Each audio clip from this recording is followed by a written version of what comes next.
again. This is a live video. I'm probably shooting a live video on 2 consecutive days for the first time.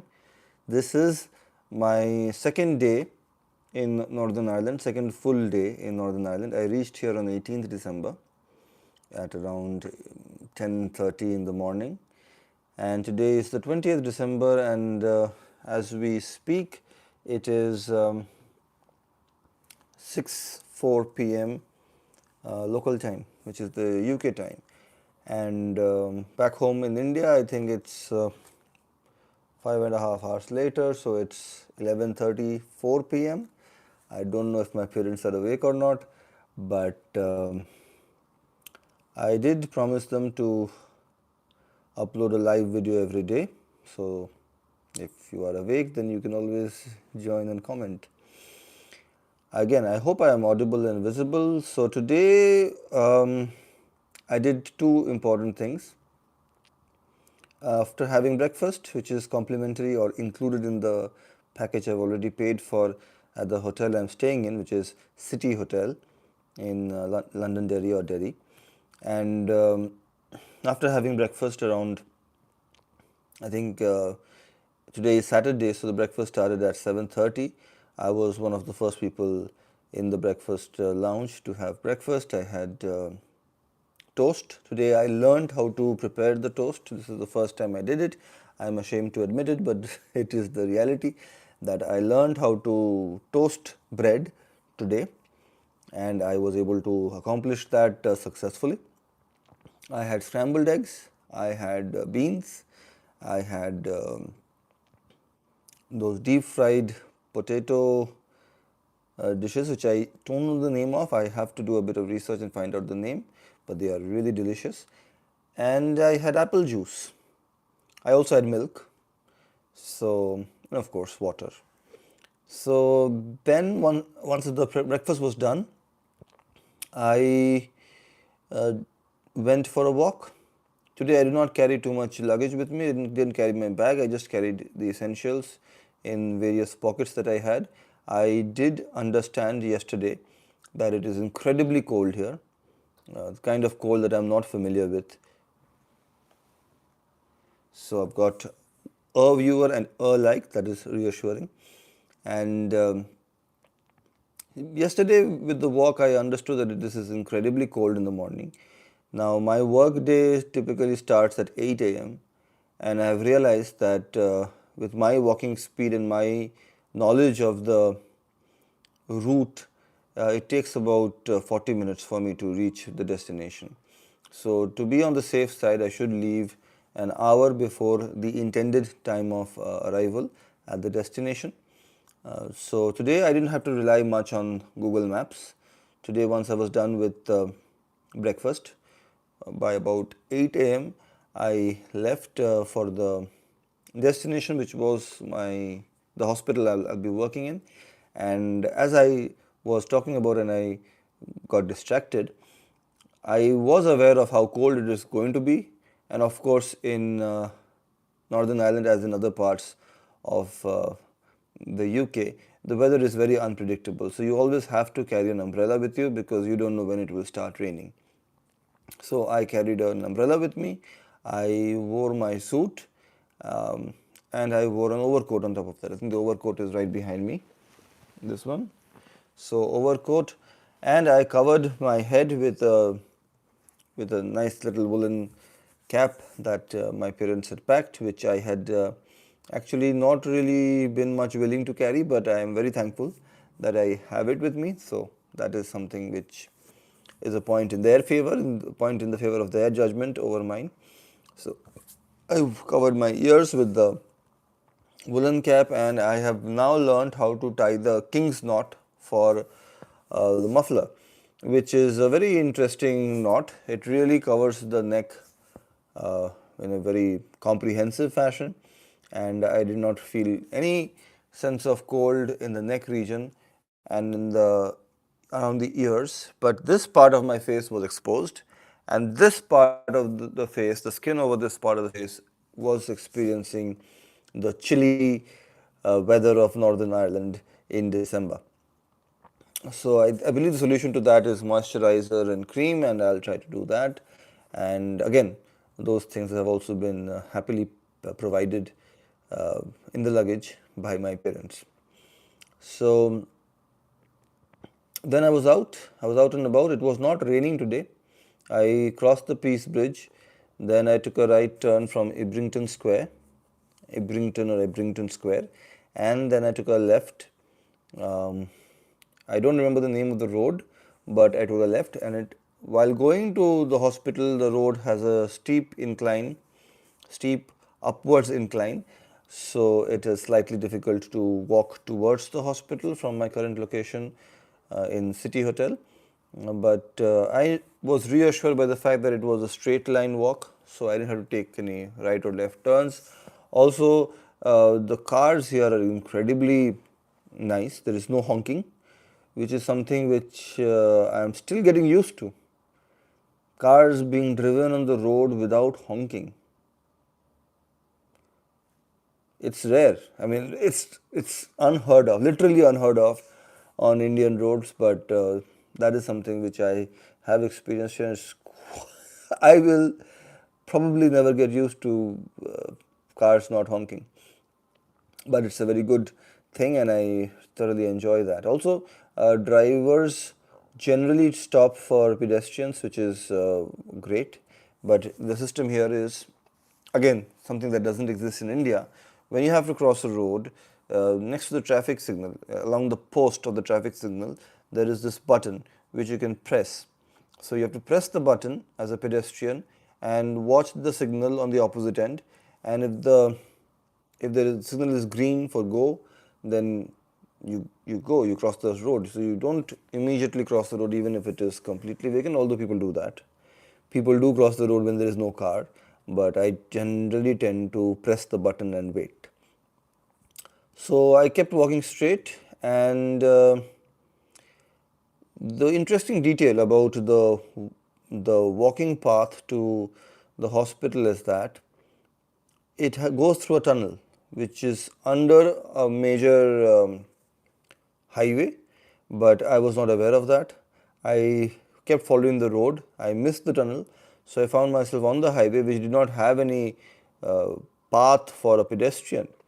So I was utterly confused regarding what I should do. I saw a big trailer that stopped because probably they had never seen a pedestrian on that big road. I crossed the road, and I crossed it again to again reach a part of the highway where there was no part to walk on, but I was walking on the grass, so I was not on the road in any way. But then I realized immediately, within like 30 seconds, I was on the highway for about 30 seconds. I realized that there is a path just at a level lower, slightly at lower altitude, and just a small patch of grass was separating me from that location. So I walked across the grass. I didn't slip, and I reached the road, only to realize that I should have taken the tunnel under the road. If I would have taken the tunnel under the road, I would not have had any trouble at all.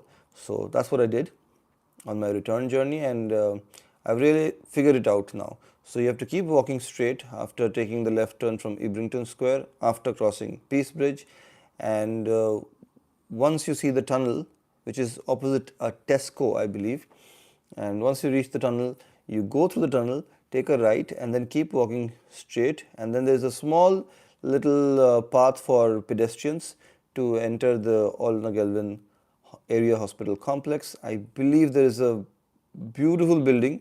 I forget the name of the person on the building. It's some Jones, A. Jones. And so I crossed that building, and immediately I could see the outpatients department next to um, some other buildings which I am not able to remember right now.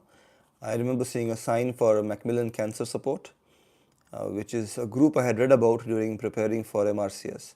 And yeah, outpatient department is where the ENT department is, and it was not open, I think, on Saturday, but I'll figure out the working schedule more clearly once my induction is complete and my occupational health checkup is complete, and I'm given the fitness to start working. So then I walked back. The journey back was quite easy. This time I didn't have to rely on Google Maps at all. I just had to reach the river. And once I was at the river, I had to find the Peace Bridge, which I found very easily. And across the Peace Bridge, and right across the Peace Bridge, just very close to it, is City Hotel. But I did not enter the hotel immediately. I went to Foylside Shopping Center, and in Foylside Shopping Center, I went to the O2 store and I bought this SIM. And buying a UK SIM was very easy. I thought it would be difficult. I introduced myself as somebody who is about to start work in Aldnagelvin Area Hospital, and I needed a UK SIM. So the gentleman, I think he's called Stephen, he gave me the SIM, and the entire process probably took less than 5 minutes. He even popped the SIM in to my SIM tray, which I don't think I'm capable of doing. Again, another thing that I should be capable of doing that I'm not. And then I walked back to the hotel. My plan was to stay awake the entire day so that my body acclimatizes to the different time zone that I'm in right now compared to the Indian time zone. But I was exhausted, so I fell asleep around 11 in the morning, and I woke, I think, around 4. So that's not ideal. I will not be getting any opportunities for daytime sleep, and I don't want to have daytime sleepiness, which is obviously not professional at all. So I think I woke up around 4 or 3:30 local time, which is an improvement from the previous night when I woke up at I think 1. So I think eventually I'll be able to wake up at 4:35, which is decent time to wake up at. I always used to wake up at 5 in India, and I have slowly pushed it back at least in India time to 6:30, and I think eventually I'll be able to push it further down to 10:30 India time, 10:30 a.m. India time. That way I'll be waking up 5 a.m. UK time. So that will happen. I am optimistic, and I've always been an early riser, so that's something I will definitely be eager to achieve as soon as possible. The interesting thing about the days here, the sun rises around 8:45 a.m. It becomes more bright around 8:30, 8:45 a.m. You start seeing the first indications of the existence of the sun. But it's really bright only around midday, provided there is no rain, provided it's not cloudy. And even when it is very sunny outside, you see bright light out of the window, it's still quite cold. And especially the area where I am in, which is right on the banks of the river Foyle, there are strong winds which are really chilly. So once I had the SIM, I came back, I fell asleep, I woke up, and now my plan is to stay awake till at least 10:30 p.m. To reset my body clock according to the UK time zone. In this particular live stream, I do want to talk about the entire process. If you have followed this channel, and many have, I recently got a message which was very encouraging that please continue posting these videos. I think I saw this message saw this comment about 15 minutes before I started this live stream. So that was very encouraging. The person said that I should keep posting videos, which is something I intend to do, provided it doesn't interfere with my working schedule, because obviously I'm here to work. I'm being paid to work for the organization that I have, that has graciously ensured that I can enter the United Kingdom. So the priority will always be work, but I will try to find time to make as many videos as I can, while not interfering with the quality of the work that I am employed to do. So I do want to talk about a couple of things. The first thing was the comment which really inspired me to sit for the live stream today, and also I saw another comment under one of my videos which says that the person had benefited somewhat with the help of some of my MRCS ENT videos, and he is happy to see that I have a job in the UK now, which is again a big boost for my confidence, and I am quite thrilled to find out that some of my videos, which mostly were created to document my journey, helped others also. So most of the videos, the purpose of the channel is to document my journey from India to the United Kingdom. And when I started making videos, I was still in India. Most of the people who make videos, and I'm not judging them or passing an adverse judgment upon them or criticizing them in any way, I'm just making an observation. Most of the videos that you see of people of Indian origin or actual Indian citizens talking about the scenario in the United Kingdom from the point of view of a doctor usually are made while they are in the UK. Once they have made the transition, once they have successfully integrated themselves into the healthcare scenario here, then they start talking about their life and how people can really make the transition from India to the United Kingdom. And I think that is the right approach. I don't think it's wrong, but I believe I'm the only person, or not the only person, because my rule is that my belief is that nothing is isolated on the internet. Every thought, everything that you do, every thought that you think has been thought, has been done by somebody else. You may not have watched it. So when I started the YouTube channel, I was in India. The objective was to document my journey from India to the United Kingdom and everything that I encounter along the way. Somewhere along the way, I did feel that maybe I had overpromised and I was about to underdeliver. There were points, and I think there are videos which talk about whether I misled people or not, because there were moments when I did feel that I probably will never be in the UK, I probably will never get a job in the UK, because it is a very competitive process. The waiting periods are long, not just for not just see waiting period. Whenever you say waiting period, it's I believe it's a trigger word in the United Kingdom's healthcare system, because nobody likes waiting, and waiting periods have been a topic of criticism for the healthcare system in the United Kingdom. But here I'm talking about the waiting period to get a job. So I have to be very careful. I don't want to really offend anyone. That is not my intention. But when I had passed MRCS ENT and I had completed the GMC registration process, it still took me, I believe, about 19 months. 19 months to get that offer letter. So I was registered with, you do the math, I'll tell you. I was registered with the General Medical Council for the first time on 8th March 2024, and on 7th October 2025 I received the email with the conditional job offer letter. Then I fulfilled the conditions and I was given a certificate of sponsorship, and here I am in the United Kingdom. There are still a few more steps before I become a formal employee, which includes occupational health checkup, because they have to see whether I am fit to practice or not. So that is something which will happen on Monday. Today is Saturday, and following that there will be induction, there will be the rules of the place will be explained to me, I believe, and I think following that I will start working in a new hospital. So in this particular live stream, I want to talk about the entire journey. And there is this entire channel talks about my entire journey, but this is one live stream is also something where I want to talk about my entire journey, and I'll try to be brief, but I'll also try to be comprehensive. So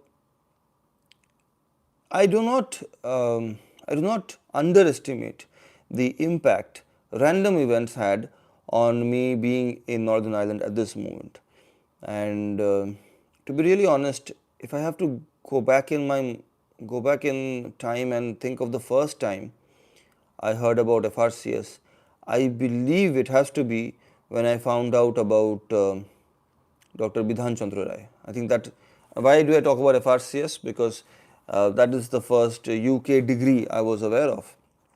The first kind of medical training people could avail of, or the kind of degree one could get after completing medical training in UK. The first qualification I think I was aware of was FRCS, Fellowship of Royal College of Surgeons. and I believe I found out about it in the context of Dr. Bidhan Chandra Rai, who is a huge figure in India and also definitely in West Bengal. He was the first chief minister. I believe he was the first chief minister. I don't want to be factually incorrect, but he was a renowned doctor. I believe he was a better doctor than a politician, but the jury is out on that, so let's not go into such details. So again, it's not a secret that India used to be a British colony, and while the British did a lot of bad things in India, one of the things they also did was start a few medical colleges, including Medical College Kolkata, which I believe was established in 1835.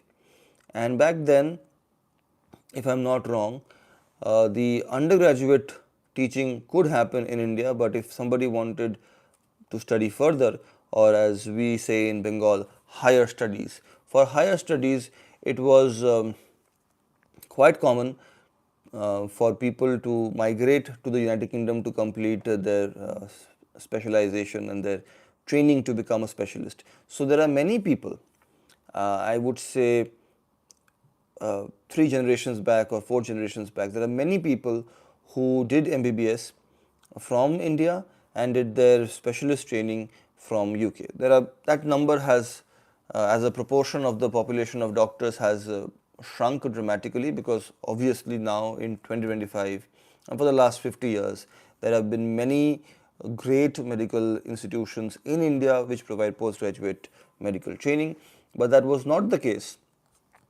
Certainly not the case before independence, and after independence slowly I think it started. I don't know if there were any medical colleges before independence, Indian independence, before Indian independence that taught postgraduate courses, but again, if there are, then do let me know in the comments. So it was quite common for Indian doctors to migrate to the United Kingdom to pursue further training, and those people, when they returned to India, they taught their students.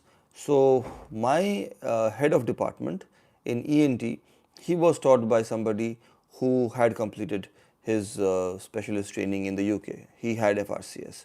So that was the second moment when I heard about FRCS from a teacher. The first time I had heard about FRCS from a teacher directly was from Dr. D.K. Sarkar, who was a general surgeon, who is a general surgeon in one of the best hospitals in West Bengal, Institute of Postgraduate Medical Education and Research, also known as SSKM, also known as Presidency General Hospital, also known as PG Hospital, and also my alma mater, where I did my MBBS from 2008 until 2014 when I completed my internship. I also did one more year of non-academic junior residency in the Department of Ophthalmology. So I entered the premises of SSKM in August 2008, and I left the premises in I believe April of 2015. So those were 80 months I spent there, and during those months there, I did hear about FRCS from various people. I saw people in ophthalmology department, Angshuman sir, who had UK degrees. I obviously had heard about UK degrees from Dr. D.K. Sarkar. So I was aware of the possibility of pursuing further training, or at least getting UK degrees despite doing MBBS in India, or even because of doing MBBS in India, if that can be an argument. So I was surrounded with people who had accomplished that, and it created a feeling in me that if those people who are also here like me have had that tenacity or skill or knowledge or competence, intellect to get those UK qualifications, then maybe I could as well. That was my initial impression about the idea of getting a degree from an institution in the United Kingdom. It got reinforced during my postgraduate counseling period towards the beginning of 2016. So initially I was more focused towards anesthesiology because of the rank I had. I was not particularly thrilled about the subject, I will not lie.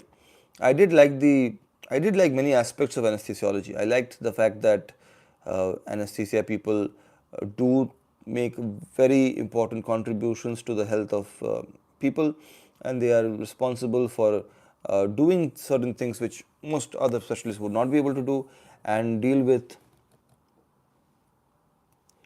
I just saw a comment. So,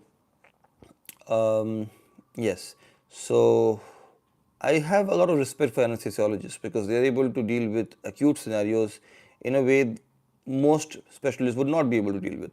So, I did like the subject in that way, but I also felt that maybe I would not be good enough, and it was not a subject that I had fancied myself becoming a specialist in during MBBS.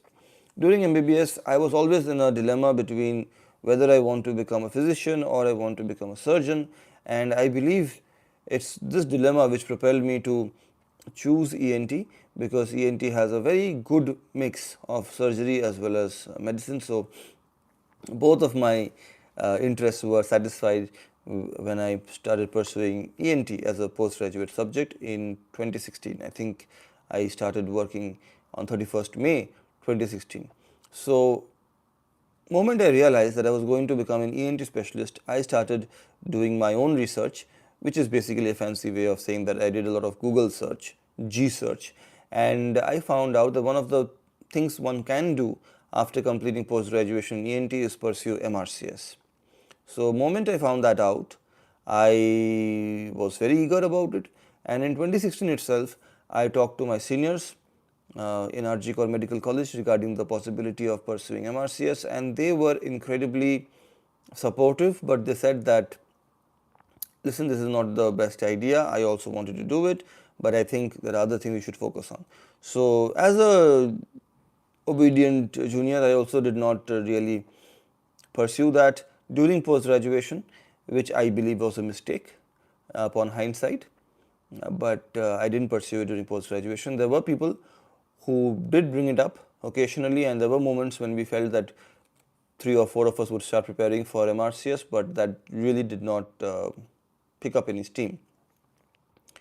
So, post graduation ended, senior residency started, and I believe it was one day in 2021 when Dr. Ishita Sen, who happens to be my batchmate from my post graduation days in RG Kaur and also is an ENT doctor working in the United Kingdom, she messaged that she had filled the form for MRCS, and she asked me and a friend of mine, a colleague of mine, whether we were interested in preparing also.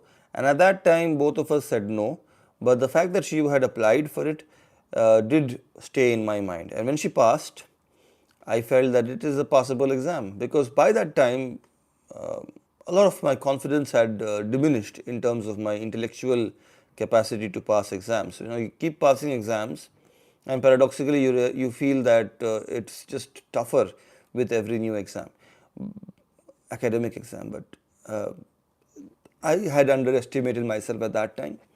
When Dr. Ishita Sen passed her MRCS, I applied for MRCS. This was in the beginning of 2022, towards the end of my senior residency. And around the same time, I also had a brief conversation with my father, and he said that maybe you should consider having a foreign degree.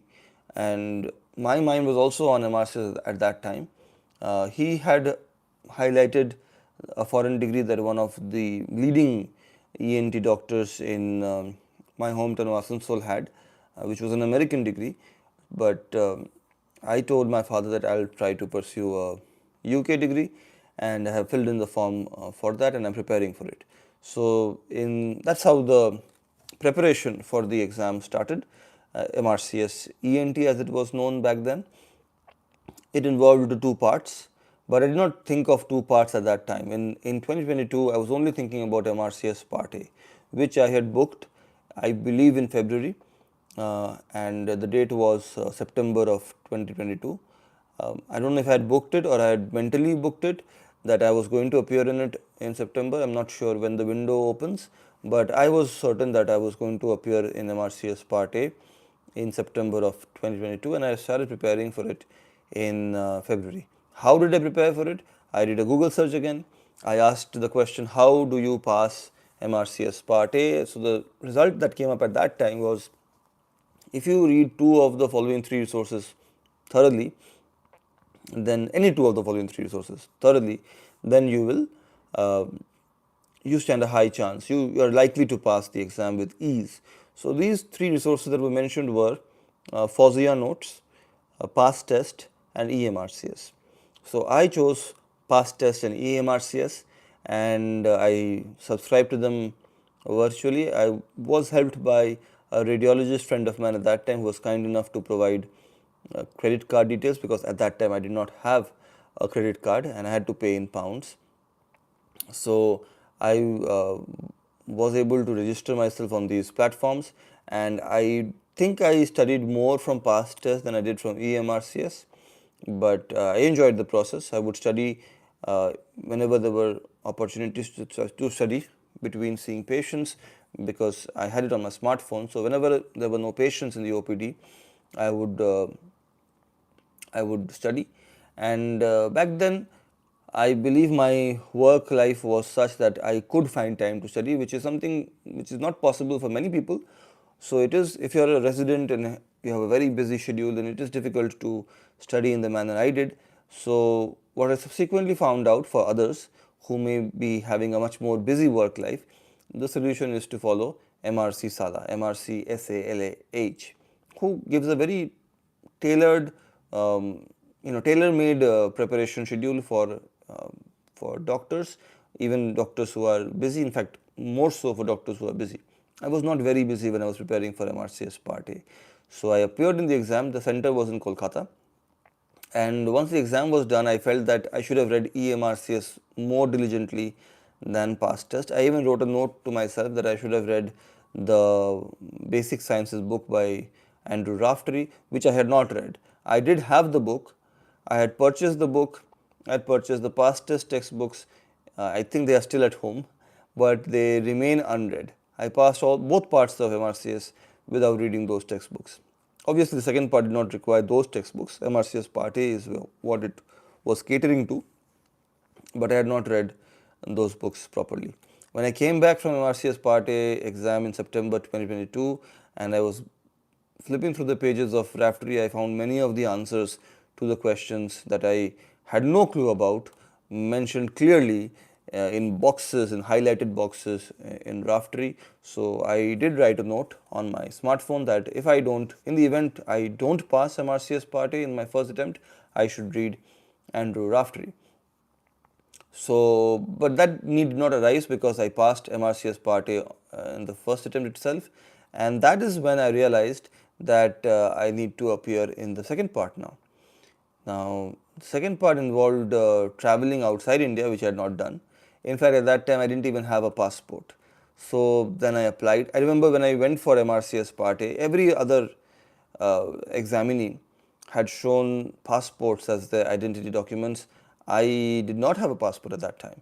So I showed the instructions that any government issued ID should suffice. So I did show a government issued ID, and that's how I appeared in the exam. But I was the only one who did not show passport as the government issued ID document. So then I applied for a passport in the Passport Seva Kendra in my hometown of Asansol, and I applied with my parents. So all three of us, we got our passports, and that is a topic which deserves its own video, the entire process of getting a passport, because again, growing up, my sister was the first person in the family who had a passport, and it was not a very smooth process when she applied for it. When I applied for it, it was a completely online process and was quite smooth and effortless. And I'm very thankful to the Indian authorities for having improved the passport procurement process so much. In my own lifetime, which is of course not a huge span, but over a period of I think 10 years, I've seen a dramatic improvement in the passport application process. Even a friend of mine, a dear friend of mine, Ronak, he had to go through a very difficult time to get his passport, but it was not at all difficult for me and my parents. So I would encourage people back home, especially close to my family, who don't have the passport to apply for it, and I'm here to help. So when I got my passport, then the next thing I was looking at was what the visa documents, and the next date for the MRCS ENT OSCE, as it was known then, was in February in Dublin, in the Republic of Ireland. And at that time, Ishita was also preparing for the exam, and she had passed MRCS Part A before me, but she had still not passed MRCS ENT OSCE. So we were preparing together for the Dublin exam, and somehow, and this was, I think, so I appeared in September. Around October time, I realized that the next exam is in Dublin. I had done, again, Google search. I checked how to pass MRCS ENT OSCE, and the name that came up in a video on YouTube.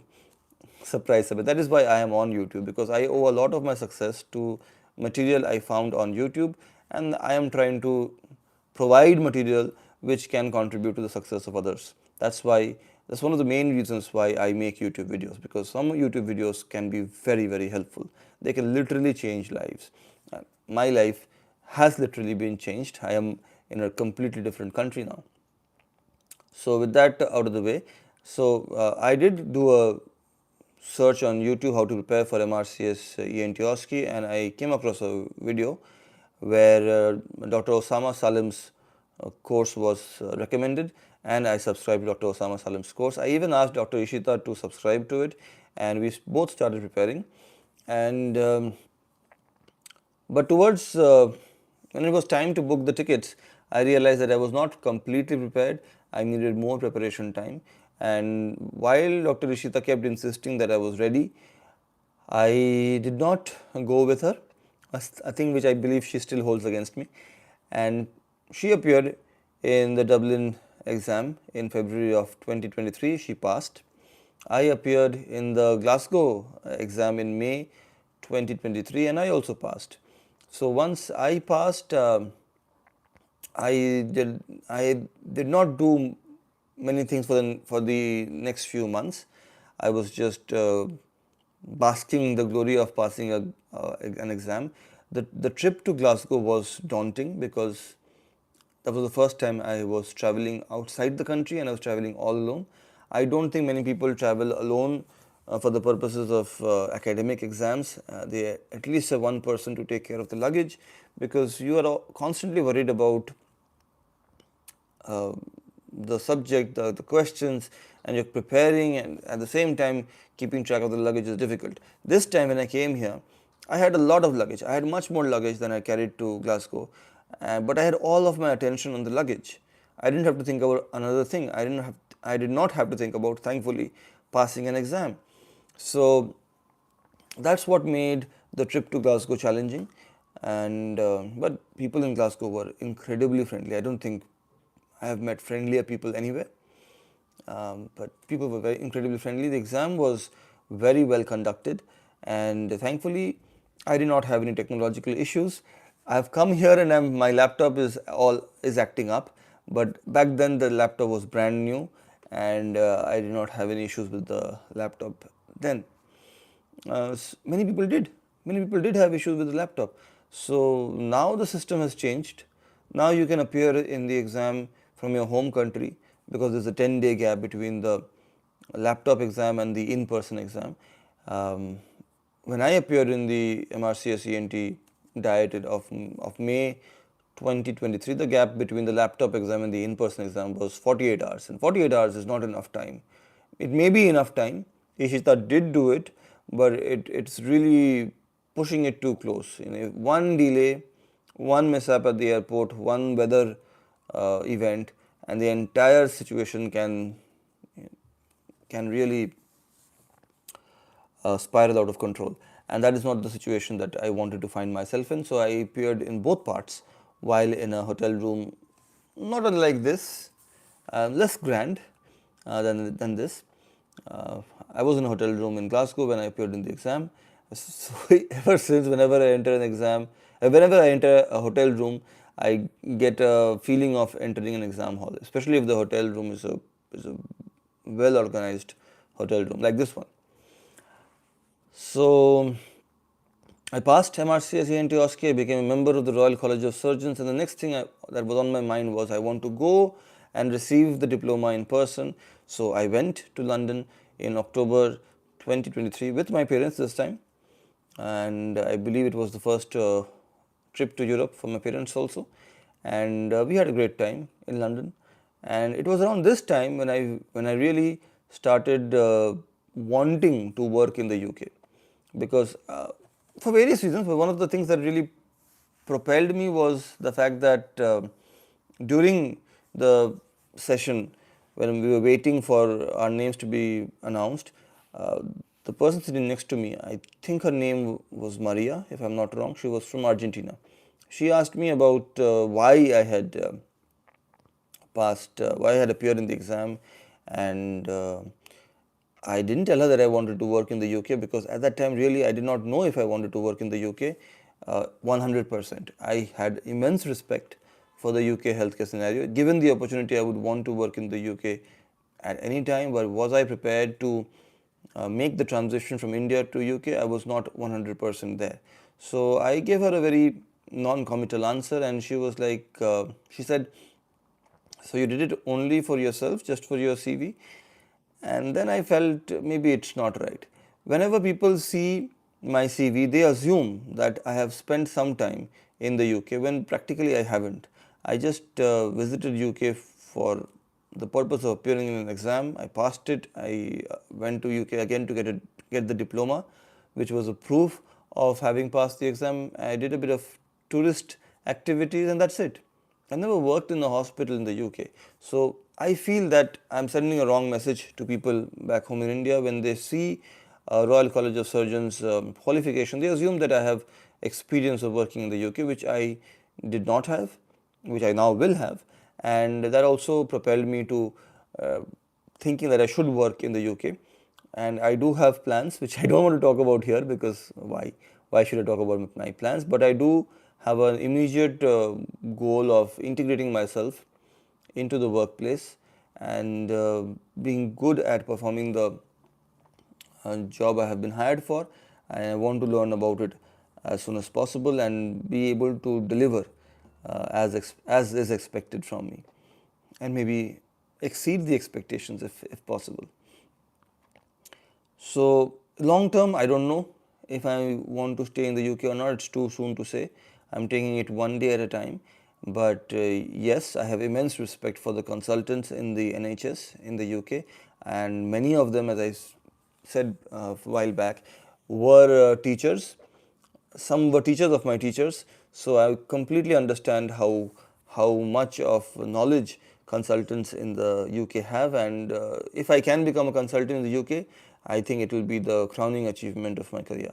So that is something which I do want to achieve if possible, but my immediate goal is to settle in and become an integral part of the department that has so kindly given me an opportunity to work in the United Kingdom.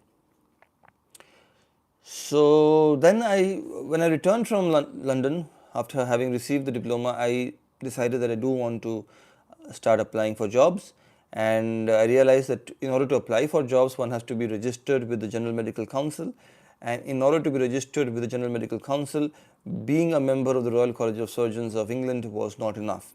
You also had to demonstrate English language proficiency. For that, you had to appear in an exam, either IELTS or occupational English test. I appeared in occupational English test. Why did I not appear in IELTS? Because IELTS had a reputation of being more difficult. So that's why I chose occupational English test. Although occupational English test is more expensive than IELTS, I chose the more expensive option. I prepared for about a month, I think, for occupational English test, although effectively I prepared for, I think, 7 days, and I comfortably passed occupational English test. For that, I think I got some benefit, got some help from E2 on YouTube, which uh,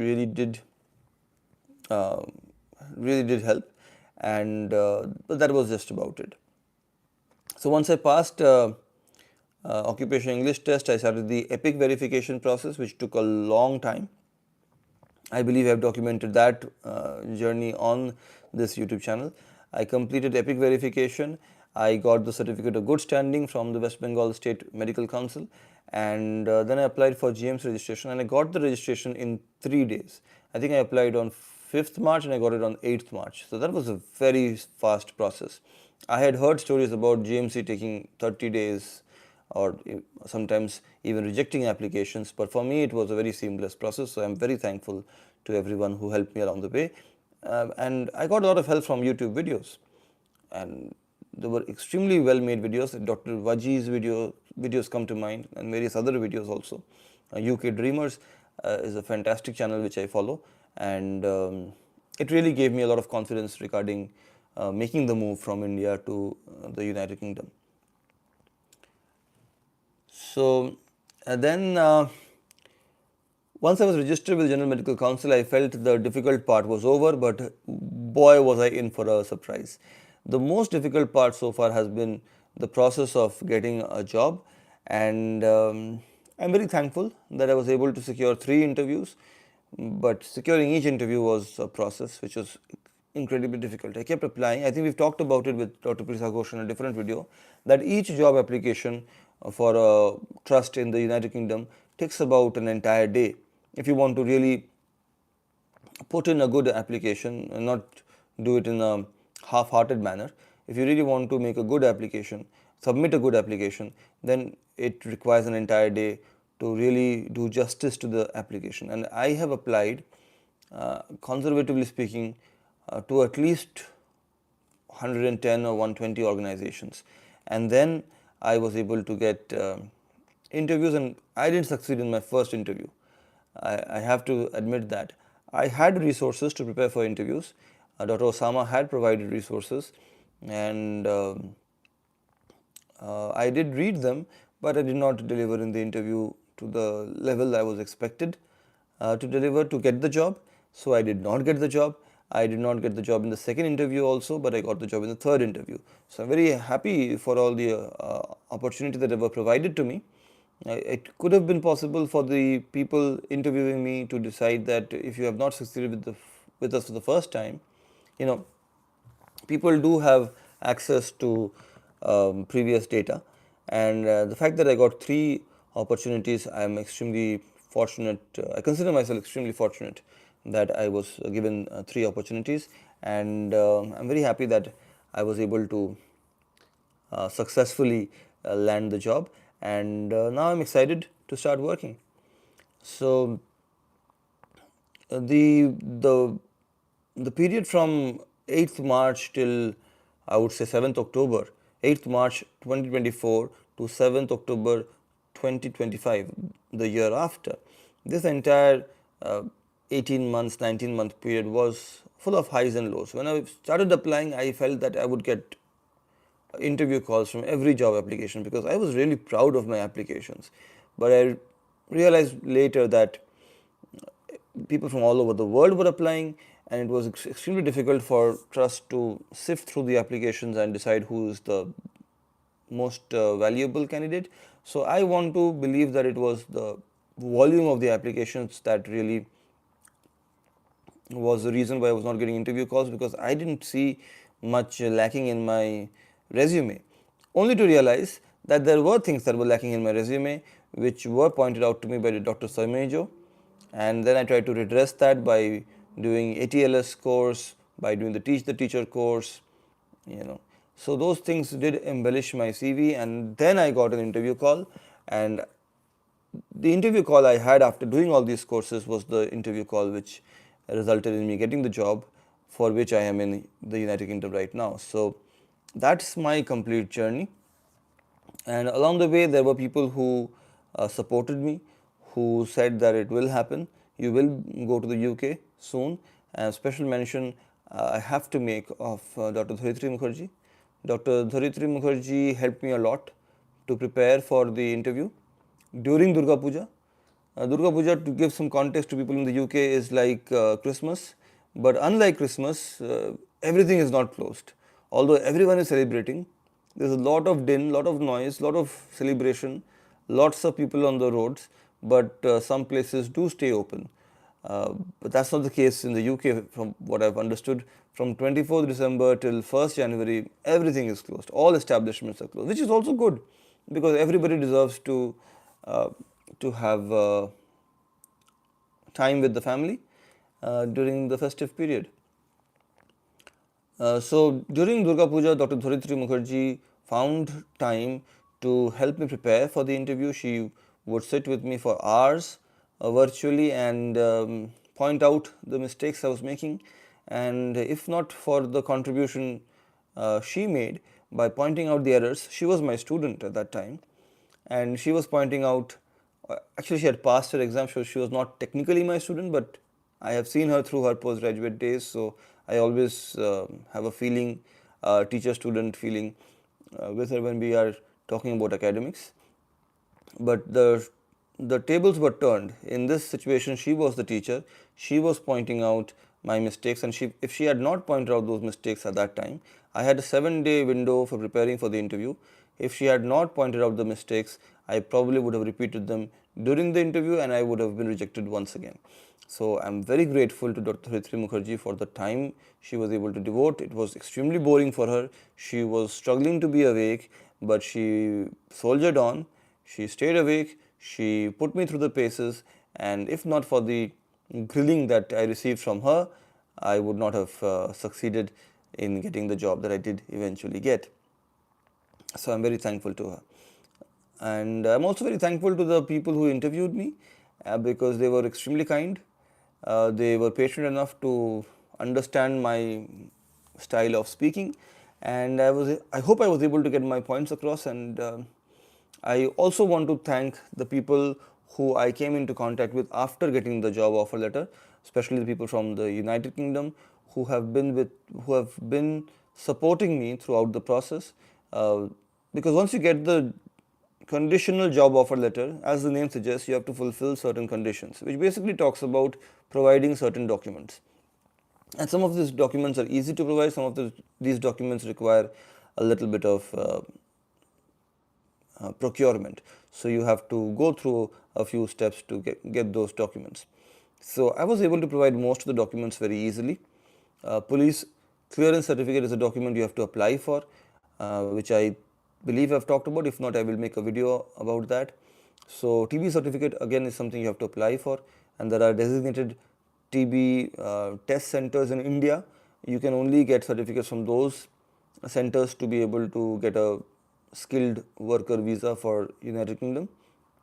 So I got a police clearance certificate, I got a certificate of good standing again, I restored my GMC license, and I got a police clearance certificate, TB certificate, certificate of good standing from West Bengal Medical Council, and I restored my license to practice with the General Medical Council. All of these documents I provided to the HR of my current employer, and those documents were verified and a certificate of sponsorship was issued. Once the certificate of sponsorship was issued, I applied for, I still had 1 or 2 documents pending. I wanted the police clearance certificate from 2 sources. I had initially got it from the West Bengal state government, which could have proved to be adequate for visa purposes, but I also wanted a police clearance certificate through the Indian Passport Office route, which was issued on a letterhead reading Ministry of External Affairs. So since I was applying for a visa, I felt that a Ministry of External Affairs letter would be more suitable, so I got 2 police clearance certificates from 2 different organizations, both government organizations in India, and although one would have proved to be enough, I went for 2. Then I applied for visa. I got the e-visa, electronic visa, in 7 days, and then I booked the flight tickets. I had initially wanted to come to the UK on 1st December, and I still get goosebumps saying come to the UK because I'm in the UK, so I'm saying come to the UK. When I was in India, I would say go to the UK, but I wanted to come to the UK on 1st December, but due to reasons that were beyond my control, we had to postpone it by about 2 weeks. So I made the journey to the UK on 17th December, which was an early morning flight from Kolkata airport, 3:35 a.m., and I've documented the entire journey in video 600. And I've been here one day at a time. I'm trying to adjust to life in Northern Ireland. I'm trying to adjust on two fronts, professionally as well as personally. I believe it's a work in progress, but I'm optimistic that uh, within a very short period of time, I'll be fully adjusted to life here. And I really hope, and I have my focus primarily on being able to deliver the goods that I have been hired to deliver in a metaphorical sense. And I am looking forward to working with a new organization, with new colleagues. And I met some of them. I met some of them yesterday, and I was very happy to see them. And I really hope that it will be a positive experience. I'm 100% sure that it will be a positive experience, but I really hope that I can contribute positively and improve the service in whatever small way that I can. I believe I have a lot to learn, and I also will be happy to share my experience of almost, I, I think it's almost 12 years. 2013 is when my internship started, so one gap year, so 11 years of clinical experience and 9+ years of ENT experience. So I would be happy to share my experience, but I would also be happy to learn from my colleagues, seniors, juniors, everyone. And looking forward to it. So thank you for watching this live stream, and I'll see you again tomorrow. Bye bye.